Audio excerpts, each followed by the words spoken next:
What's up? This is Hoss from Cover 4, and I wanted to do this video to go over the 2023 football schedule for the Alabama Crimson Tide. As y'all may have seen, Carter has already put up his prediction about Tennessee, the team that he follows.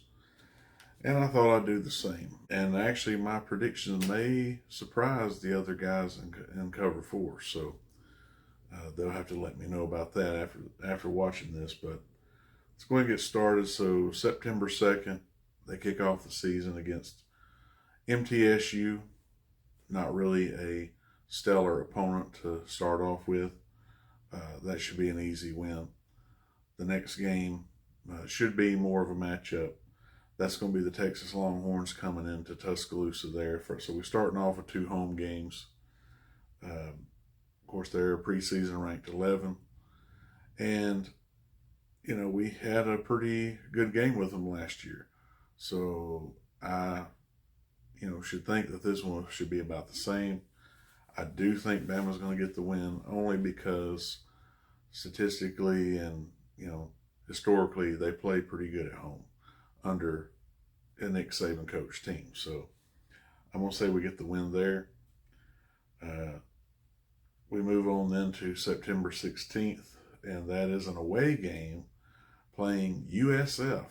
So that one kind of surprised me when I first saw that on the schedule.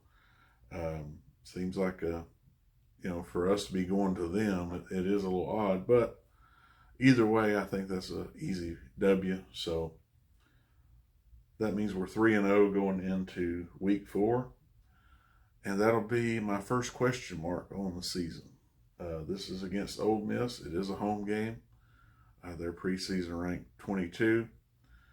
But Lane Kiffin has had a few games since him and Saban have been facing off against each other, both when he was the head coach at Tennessee for one season, and then since he's been with Ole Miss. There have been some games that, we're a little close. Then there have been some where it's very one-sided and we've, beat them handily. But I can't help but think in the back of my mind that one of these seasons, one of these years, Lane Kiffin's going to get a game plan together that's going to work. Maybe they're going to get a score late in the fourth quarter or something. So yeah, I put that as a question mark on the season. It could be a loss because, Ole Miss has been a team that we've kind of had where we don't get that long of a streak on them before they end up getting a win over us. And as we get on into this schedule, there maybe a former coach of theirs might come up again in the talks here. But so right now, I'm going to say that's a question mark. When I end this video, I'll kind of give who I think that will get the wins over in my question mark games, okay? All right, so then that brings us to September 30th, second away game to Mississippi State. The cowbells, of course, they use. Sometimes it intimidates people. I don't think that'll be the case. I think that should be another win for us. So then we cruise on to the next away game, and that's against Texas A&M on October 7th, and this is my second question mark game of the season. Really, Saban and Jimbo Fisher are just 2 like-minded coaches and have similar game plans they usually put together. And the last 2 years, granted, we won last year. It was a close one.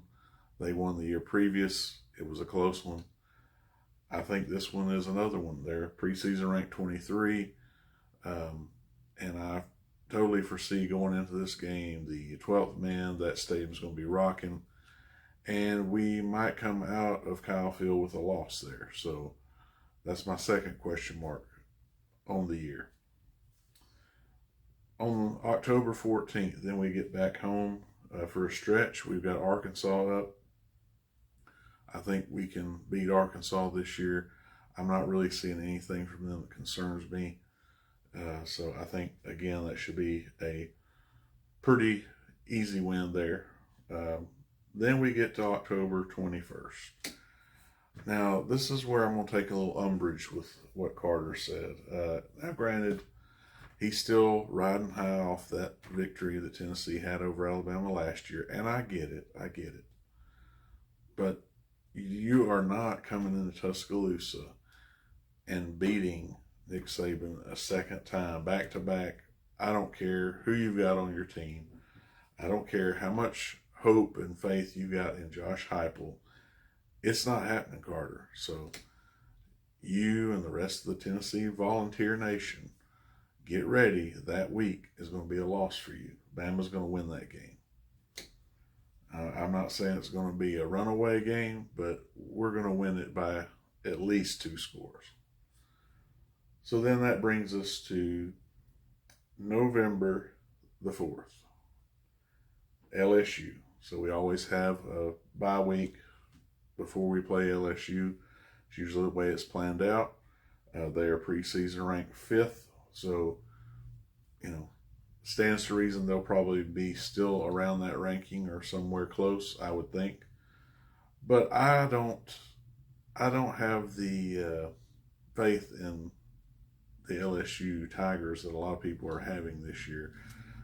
People are thinking that they'll get another win over us and that Kelly's going to have this team. I've heard all that mess, and I don't buy it. I don't buy it for 1 second. Again, it's another home game.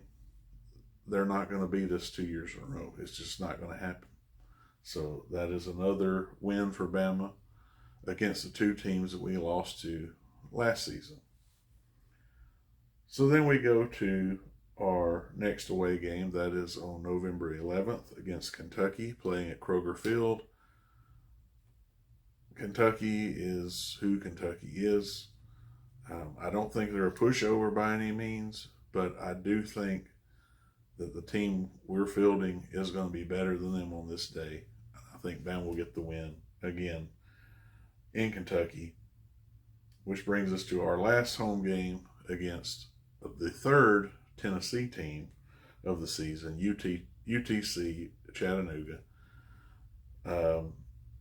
It should be basically a tune-up game for the last game of the season. So I do think we'll get a W there as well.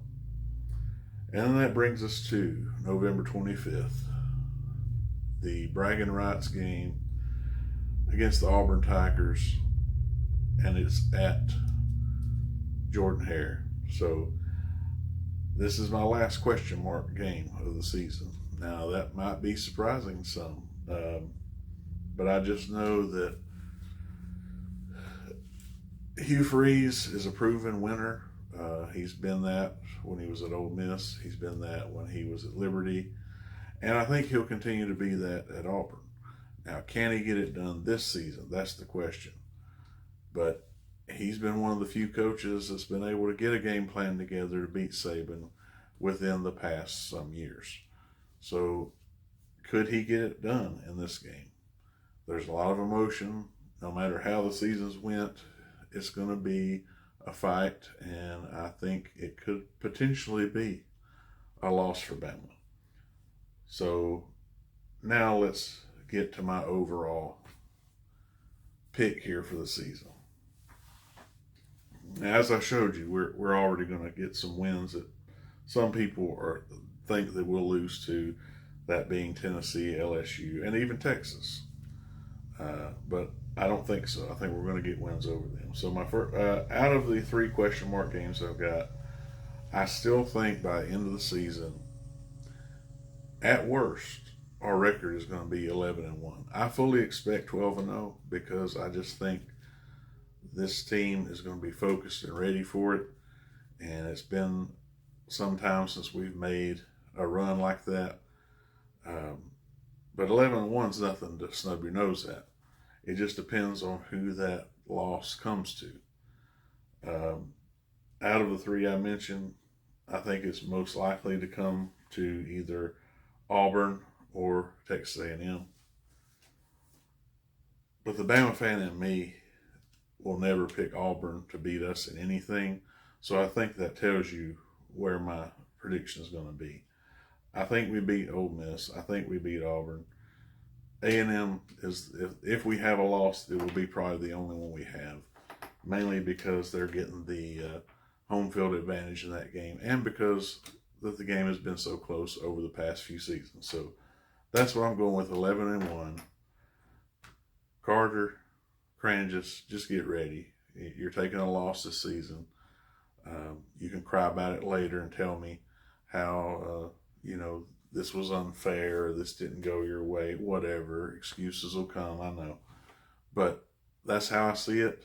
That's my prediction. Y'all let me know down in the comments what you think about it. You don't have to agree. That's fine. Whatever you got, positive, negative, I want to hear it. So that's going to be it. Thank y'all for tuning in. Don't forget to click that like, subscribe, put the notification bell on, Cover 4. We'll see you in the next one. Peace.